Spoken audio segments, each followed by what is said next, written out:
Human resource management, motivation, and labor management relations. Human resource management is vital to all organizations. It's the function of attracting, developing, and retaining the right amount of qualified employees. When a company effectively manages and motivates its human resources, they can enjoy a competitive advantage in the marketplace. As an overview, these are the core responsibilities of HR management. HR, in conjunction with other managers, works to plan for staffing needs. Will there be an increased need, perhaps due to expansion? In planning, we try to predict how many employees a firm or department will need and what skills those workers should have. Now let's look in more detail at the other core responsibilities. Here are the steps in the recruitment and selection process. When we are hiring, we need to start by identifying the job requirements. This is where we come up with a job description and the skills, education, and experience necessary for the job. We then need to choose where we will recruit candidates. The candidates' applications and resumes must be reviewed to determine those that will be brought in for an interview. Any reference checks and tests need to be done, and then follow-up interviews may be necessary to narrow down the candidates that you wish to extend a job offer. Although HR oversees this process, you, as the manager, are involved in most aspects. It takes a great deal of time to review resumes, interview candidates, and eventually train them, so it's important to make a good hiring decision. A poor decision can result in having to go through this process again. Any time spent on this takes away from the time you would otherwise be working, and as they say, time is money.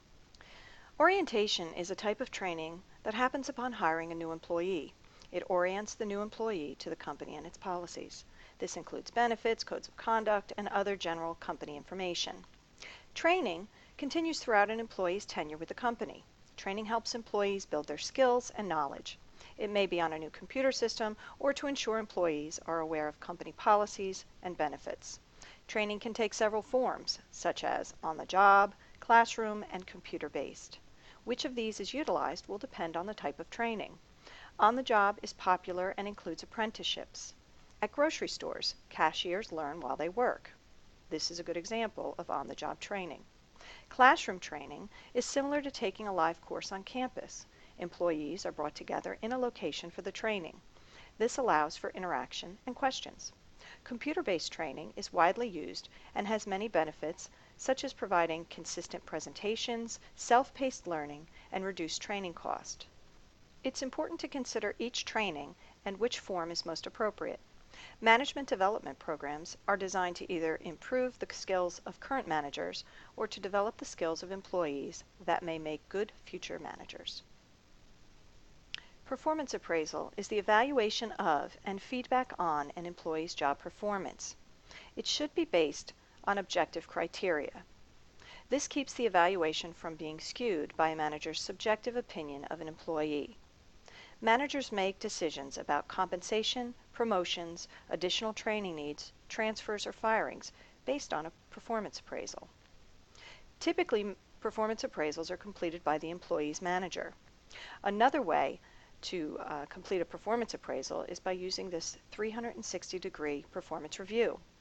This is where we gather feedback from a review panel of about 8 to 12 people that includes coworkers, team members, subordinates, and sometimes customers. This is an area of HR where you, as the manager, would be very involved.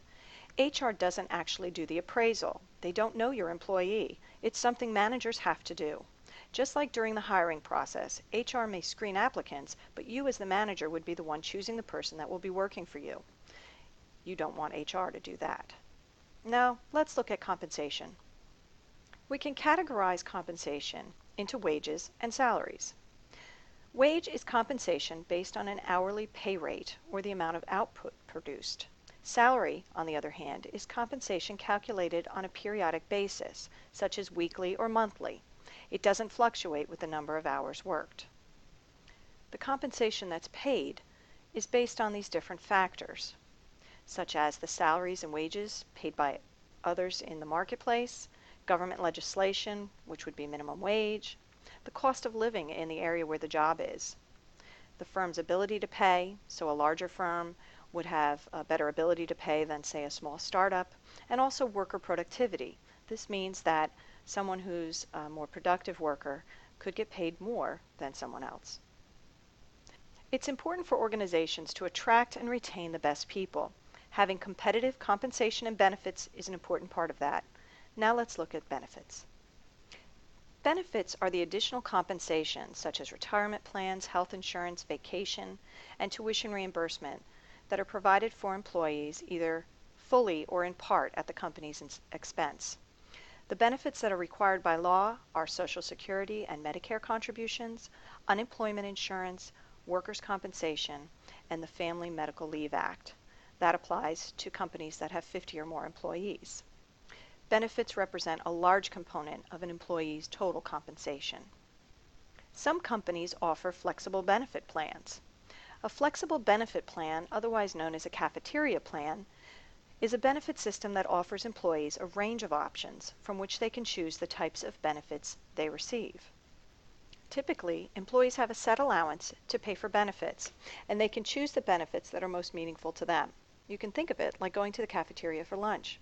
You have $10 to spend on lunch. You can pick anything on the menu as long as it isn't over $10. Another benefit companies can provide are flexible work plans. This type of plan allows the employee to adjust their working hour and places of work to accommodate their personal lives. Examples are flex time, compressed work weeks, job sharing, and home-based work programs, which can involve telecommuting. Employee separation is inevitable. It can be voluntary or involuntary. With involuntary separation, the employer has terminated the employee's employment. With voluntary separation, the employee has decided to leave. There can be many reasons an employee has chosen to leave, and an exit interview is used to try and figure this out. It may be to advance their career or for higher pay and/or benefits, which is important for HR to understand. Or it can be unrelated to the company, such as relocation due to a spouse's job or retirement. The term downsizing is used to describe the process of reducing the number of employees within a firm by eliminating jobs. Another way to reduce a company's workforce is by outsourcing. Outsourcing is the practice of contracting out work previously performed by company employees. Jobs that are typically outsourced include office maintenance, deliveries, food service, and security. Generally, those areas that are not part of the core business of the organization. Here at RVCC, our food service, housekeeping, help desk, and security are all outsourced, with the recent addition of our bookstore. This can offer a considerable cost savings and perhaps be more efficient, but companies need to be mindful of the consequences of outsourcing to make sure quality is not compromised. Now let's talk a little about motivation. Effective human resource management makes important contributions to employee motivation. Motivation starts with good employee morale. Morale is the mental attitude of employees towards their employer and jobs. High employee morale is found in organizations where employees feel valued and empowered. HR contributes to motivation and morale through its programs and policies, but managers are largely responsible for motivating their employees. There are many motivational theories, and this book explores several of them. A class devoted to management will go into these and more in greater detail. Here, our focus will be on Maslow's hierarchy of needs and how job design and managers' attitudes impact motivation. Let's start with Maslow's hierarchy of need theory. You may be familiar with this theory if you've taken psychology. Maslow proposed that people's needs can be arranged in a hierarchy and that basic needs such as your need for food and shelter must be met before people consider their higher order needs, like esteem.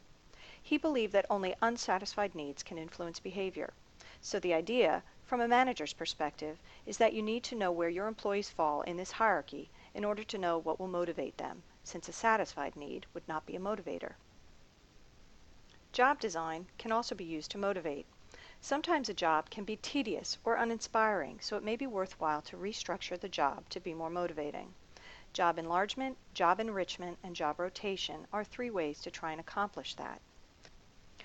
Job enlargement increases the number and variety of tasks that the worker is doing. Job enrichment goes a little further than that, and in addition, it also expands the employee's authority in deciding how they do their work. Job rotation would be systematically moving employees from one job to another. That way, they're not always doing the same job if it's tedious and uninspiring. Worker motivation is also impacted by manager attitude. Psychologist Douglas McGregor created 2 basic labels for the assumptions different managers make about their employees' behavior. Theory X assumes that employees dislike work and will try to avoid it. So a theory X manager believes the average worker prefers to receive instructions, avoid responsibility, takes little initiative, and are motivated by pay and job security only. Theory Y assumes that employees enjoy work and seek and accept greater responsibility. So a Theory Y manager believes most people should be given the opportunity to participate in decision making. The emphasis here is on self-control, self-direction, and empowerment. The last part of this chapter focuses on labor management relations. Labor unions developed in response to poor working conditions, long work hours, and low wages. The National Labor Relations Act of 1935 legalized collective bargaining and required employers to negotiate with the elected representatives of their employees. In response to unions gaining so much power, the Taft-Hartley Act of 1947 limited unions' powers. Collective bargaining is the process of negotiation between management and union representatives for the purpose of arriving at mutually acceptable wages and working conditions for employees. The result of this process is typically a signed contract covering a 2 to 3 year period. This contract governs the relationship between labor and management. If management violates any part of the contract, the dispute is usually settled through either the grievance procedure, mediation, or arbitration. The grievance process is depicted on the next slide. If the grievance isn't settled, it is then submitted to either mediation or arbitration. A grievance is a formal complaint filed by an employee or union member that management is violating some provision of the union contract. Mediation is the process which brings in a third party called a mediator to make recommendations for settling the differences. Arbitration brings in that third party that's impartial, called an arbitrator, and they render a binding decision on the dispute. So the difference between mediation and arbitration is that with arbitration, the recommendation is actually binding on the parties. Here we see the steps in the grievance procedure. As we see, we start with the worker and union representative presenting the complaint to the supervisor. If it's taken care of, the grievance stops, we've got satisfaction, and the process ends. If it isn't, the complaint gets escalated up through the different levels of management until it is satisfied. If not, it then goes on to either mediation or arbitration. Although most differences between labor and management are settled through the collective bargaining or grievance process, both unions and management have other ways of making their demands known. The chief tactics of unions are striking, picketing, or boycotts. Strikes are temporary work stoppage or a walkout of employees until the dispute is settled or a contract is signed. While they are very sensational and widely known when they happen, they're actually quite rare. Most disputes are settled or contracts are signed without any work stoppage. Picketing is when workers march at a plant or entrance or in front of a business to protest some management practice. Please note, picketing does not necessarily mean that the workers are on strike. They might just be protesting what management is doing. And a boycott is an effort to get people to stop buying the firm's goods or services. This hits the business where it counts, in the wallet. Management's weapons are hiring strikebreakers, petitioning courts for injunctions, locking out workers, and forming employers' associations. Employers in non-union settings try to prevent unionization by satisfying employees with competitive wages and benefits. In the supermarket industry, most businesses are unionized. One exception is Wegmans, which is one of our local supermarkets. They're non-union, and they're named one of the top employers year after year. The way they remain non-union is by offering competitive compensation benefits, great working conditions, and they treat their employees well, so the employees have no desire to become unionized.